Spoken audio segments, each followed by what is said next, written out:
आज या ठिकाणी Republican party of India Athawale पक्षाच्या वतीनं महायुतीचा घटक पक्ष म्हणून भाजपाचे नेते रणजितसिंह नाईक निंबाळकर यांचा माढा लोकसभेला आम्ही प्रचार केला।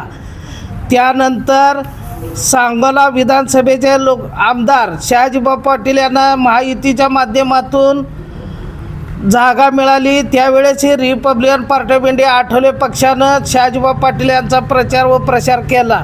त्यानंतर पक्षाच्या आदेशाप्रमाणे आम्ही महायुतीच्या नेत्याकडे नगरपालिका निवडणुकीत आणि पंचायत समिती निवडणुकीत लेखी पत्र देऊनही त्यांनी रिपब्लिकन पक्षाला जागा दिल्या नसल्यामुळे आमच्या सांगोला तालुका कार्यकारिणीनं महायुतीचा प्रसार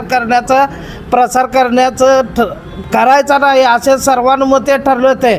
परत आपल्या रिपब्लिकन पक्षाची ताकद, आंबेडकरी चळवळीची मताची ताकद दिसावी यासाठी आम्ही परत तालुका कार्यकारिणीची बैठक घेतली आणि सर्वानुमते आज आम्ही रिपब्लिकन पार्टी ऑफ इंडियाचा जाहीर पाठिंबा आमदार बाबासाहेब देशमुख व माजी आमदार दीपक आबा साळुंखे पाटील यांच्या सांगोला तालुका आघाडीला जाहीर पाठिंबा आज रोजी देत आहे।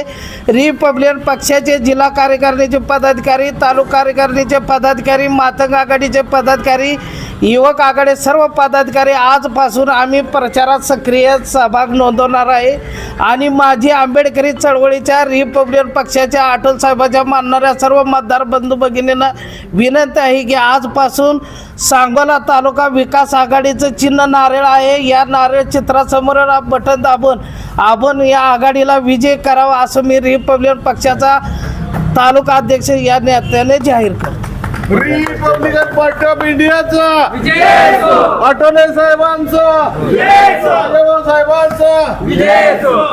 यानंतर आम्ही निवडणूक आयोगाकडे अशी विनंती केलेली आहे की महायुतीनं या ठिकाणी आम्ही पाठिंबा दिला नसताना अटल साहेबाचा फोटो, अटल साहेबाचा झेंडा कुठलाच वापर त्यांनी करू नये। काल मोहीम येथे देखील आमच्या कार्यकर्त्यांनी त्यांना झेंडा काढायला लावला, त्यामुळे त्यांनी शिवसेना भाजप युती म्हणूनच प्रचार तालुक्यात करावा असं मी आरपीआयच्या वतीने जाहीर त्यांना आवाहन करतो। त्या काल बघितलं तर सोलापूरमध्ये ज्यावेळेस भारतीय जनता पार्टी आणि बापूंच्या युतीच्या संदर्भात चर्चा झाल्या आणि तिथंच त्यांनी त्या ठिकाणी आरपीआय आमच्यासोबत असं सांगितलं होतं। त्यांनी सांगितलं तरी खाली तालुका कार्यकारिणीला किंवा आमच्या कुठल्याच पदाधिकाऱ्याला विश्वासात घेतलं नाही। नुसतं त्यांनी निवडणुकीपुरते रिपब्लिकन पक्षाचं नाव घेण्याचा प्रकार बापू करत। आठवले साहेबांशी चर्चा वगैरे बापूंची झाली का असं काय चर्चा? काल आम्ही या आघाडीला पाठिंबा देणार म्हणल्यावर बापूंनी 3 वेळा अटल साहेबाला फोन करून विनंती केली की आम्हाला खंडूला सांगा आरपीआयचा पाठिंबा तिकडे जाऊ नका। आम्ही सांगितलं साहेब आम्हाला जागा दिले नाही।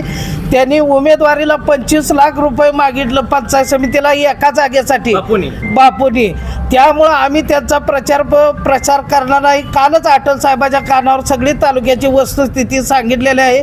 त्यानंतर अटल साहेबांनी सांगितलं तू तालुका अध्यक्ष आहे, तू तालुक्याच्या निर्णयावर सर्व पदाधिकाऱ्यांसमोर या दोन्ही आमदाराची भेट घे आणि यांना पाठिंबा जाहीर करा असं आम्हाला पक्षाच्या वरिष्ठ नेते मंडळ सगळ्यांनी आम्हाला सांगितलं।